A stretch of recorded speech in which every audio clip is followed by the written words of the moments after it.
continue with our report. Just a few notes before we continue. The first is that this report should be considered together with the report of the Africa Scout Committee that will be presented at the Africa Scout Conference, and it will be available online. It's not a report that should be considered only by itself, as many of items accomplished were done together with other people. And the second note is that we will not read the entire report word for word because it's very long. We will present a summary verbally here, and we hope and ask that each of you will go and engage with the full document, which is available in both English and in French. During the 17th Africa Scout Conference, which also took place in Zimbabwe, there were 17 resolutions proposed to the floor of the conference. 17 resolutions which passed. Of these 17, 11 were proposed by the 8th Africa Scout Youth Forum and passed on the floor of the conference. It reflects a strong support for initiatives and recommendations that come from the youth of Africa by the conference, and is a strong supporting sign that the recommendations that you propose during this forum will also have the opportunity to be fully considered and voted on by the floor of the conference. These 17 resolutions were incorporated into the regional triennial plan. So as youth advisors, we work from the triennial plan and our own personal passions, skills, and priorities to develop a set of key performance indicators and goals that we wish to accomplish during our triennium as youth advisors to the Africa Scout Committee. This was also done to ensure that the work of the youth advisors was fully integrated into the goals and priorities of the region, that the regional teams were aware of our priorities and work items, and that all of us could work together for growth and positive change. We identified a number of strategic focus areas under which the majority of the work we accomplished during this triennium, or I suppose quadrennium, will fall. These are identified as youth communication, youth involvement in decision making, youth training and development, regional events, reporting and planning for the future. In terms of youth communication, we find that we receive continuous input from various individuals across the region that communication is a challenge. We have attempted many mechanisms to combat this, both as youth advisors and the regional team. But more work can still be done to ensure news of initiatives, events, and opportunities reaches youth members across Scouting in Africa. One way in which we targeted improved communication across the triennium was through the Africa Scout Youth Forum Facebook page. Upon inheritance of the page at the start of our term of office, we had 794 followers. Today, this page has 6,621 followers and has been linked into the communication. This was accomplished during our first year by ensuring regular communication and recognition of days during the year where Scouting could celebrate and take part in communication, as well as by sharing the page information with various different networks across the region.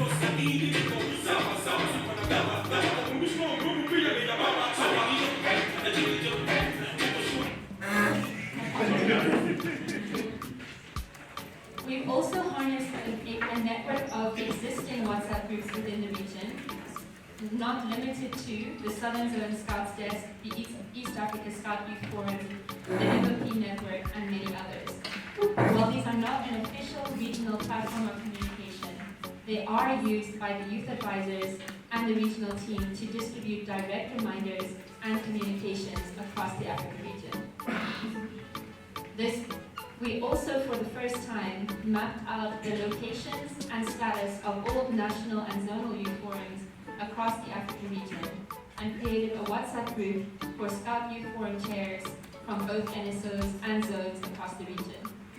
This has never been done before, and the aim of this was to ensure that zonal and national chairs could further distribute communication within their own networks, NSOs, and zones, ensuring youth received direct communication in the case that they did not see a circular or a Facebook post. We also formed part of a WhatsApp group with youth advisors from other WASM regions and the world level in order to foster inter-regional collaboration and communication. During the COVID-19 pandemic, we also trialed virtual meetings for zonal youth advisors, Scout Youth Forum chairs, and those fulfilling similar functions in their NSOs where there was no Scout Youth Forum. These meetings were held per zone. Unfortunately, we found that despite communication being sent by WhatsApp and email, the sessions were not well supported by the Youth Forum chairs. We do believe this was partly due to Zoom fatigue and the challenges of the time, and we recommend that with some additional changes, these type of sessions should be tried again in the upcoming triennium by the incoming team to ensure it can be utilized effectively in future. In terms of youth involvement in decision making, the youth advisors provided support to mobilizing youth in these positions in a variety of different ways. These included the promotion and motivation of decisions for increased youth involvement in decision making, supporting and harnessing the involvement of youth in African task teams and working units, the development of a role description for the youth advisors to the Africa Scout Committee, the review of role descriptions and inductions for a number of zones and NSOs within the region across the 4 years of office, the presentation of induction programs to zonal youth advisors where the zone requested support, the development of role descriptions in NSOs that requested support for youth involvement in leadership, such as youth representative to the board or national youth advisor, the identification of areas of the regional constitution where proposals for better youth engagement could be made and passed, the delivering of a preparation session for delegates from Africa to the World Scout Youth Forum and World Scout Conference, as well as the preparation and presentation of content sessions at the World Scout Youth Forum, World Scout Conference, number of zonal and national youth forums. The youth advisors also contributed to a number of surveys and requests for comment sent out by teams from World Scouting to ensure the voices of youth in Africa were considered in these decision-making processes and the development of policy based on these requests for comment. The chairperson of the youth advisors was also present at the triennial planning sessions for the World Triennial Plan, which took place in advance of the World Scout Conference. In addition, we sent out a regional survey to all youth of Africa in 2022 to obtain feedback from youth in Scouting in Africa on a number of matters, including performance of the youth advisors to the Africa Scout Committee, the occurrence of zonal and national youth forums, particularly with the challenge of the COVID-19 pandemic, engagement with regional events, both virtual and in person, engagement with regional communication platforms, areas of focus for the 9th Africa Scout Youth Forum, and as well as general feedback on youth engagement within the region. From the survey, we developed a report which was shared with the Africa Scout Committee, as well as staff from the World Scout Bureau Africa Support Center, and also used the results of the survey to further develop actions to take within our final year as youth advisors to the Africa Scout Committee. As has been mentioned by members of my team when reflecting on their accomplishments, the youth advisors also devoted a large amount of time and effort into promoting and supporting national and zonal youth forums, some of which were held either for the first time ever or for the first time in a great many years. The list of zonal and national youth forums supported by the youth advisors is quite long. There were a lot of different events. In particular, we'd like to highlight those that did occur for the first time, such as the Indian Ocean Scouting Forum and the Forum of Young Scouts of the Federation of Scouts of Congo. Additional Scout Youth Fora were also held during our term of office.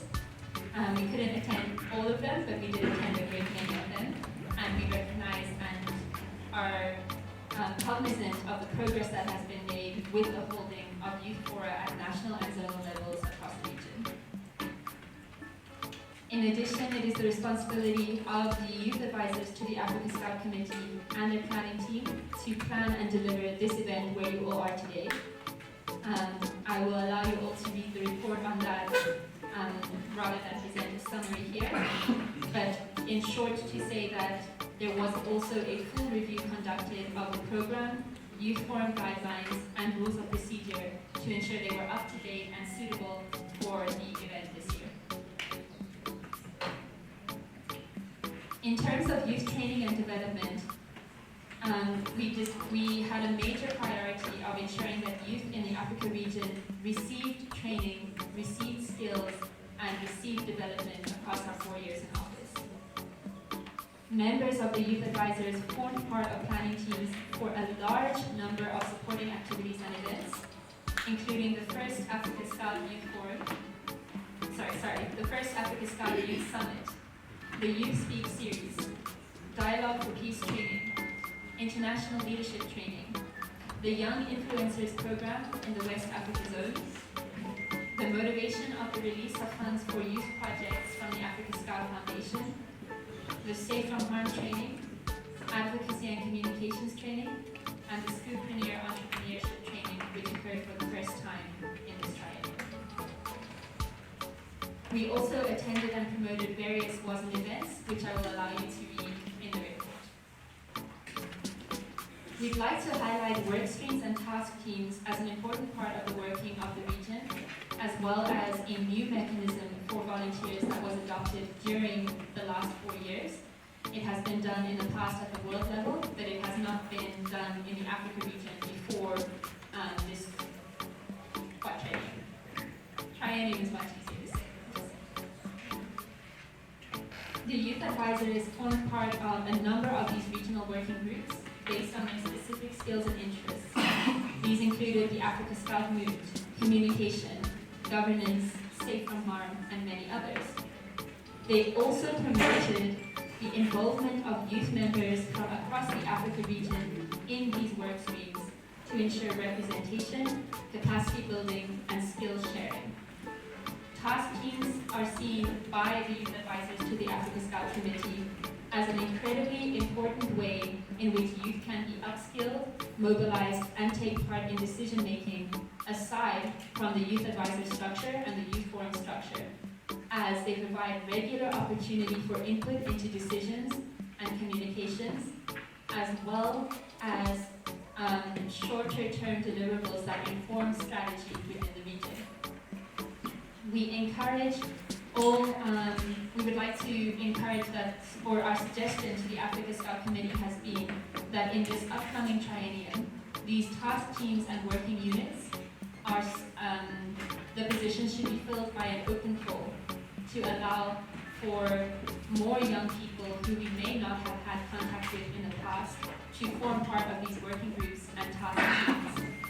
This will allow us to have greater opportunity for young people in the region to make a contribution and learn about the current state of the World Organization of the Scout Movement and the African region.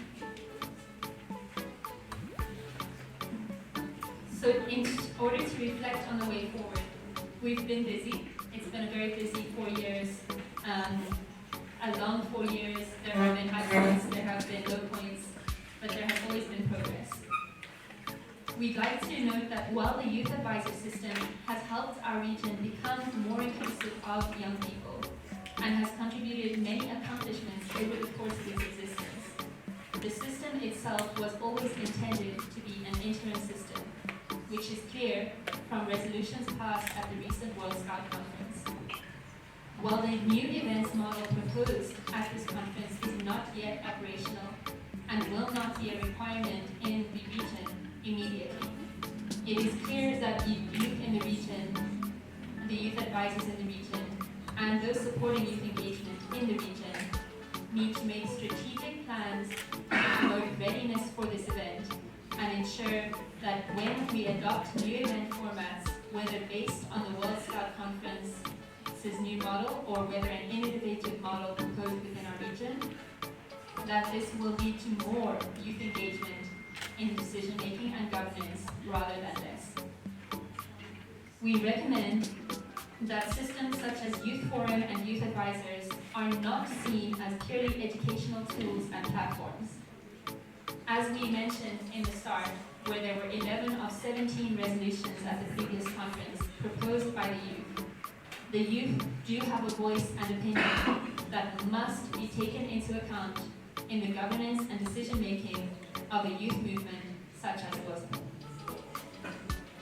We also recommend that regular investigation should be done into the status of youth engagement across the Africa region, which must include a feasibility study on the readiness of the Africa region to adopt new event models and new mechanisms of youth engagement, and whether these models will be beneficial or harmful to youth engagement.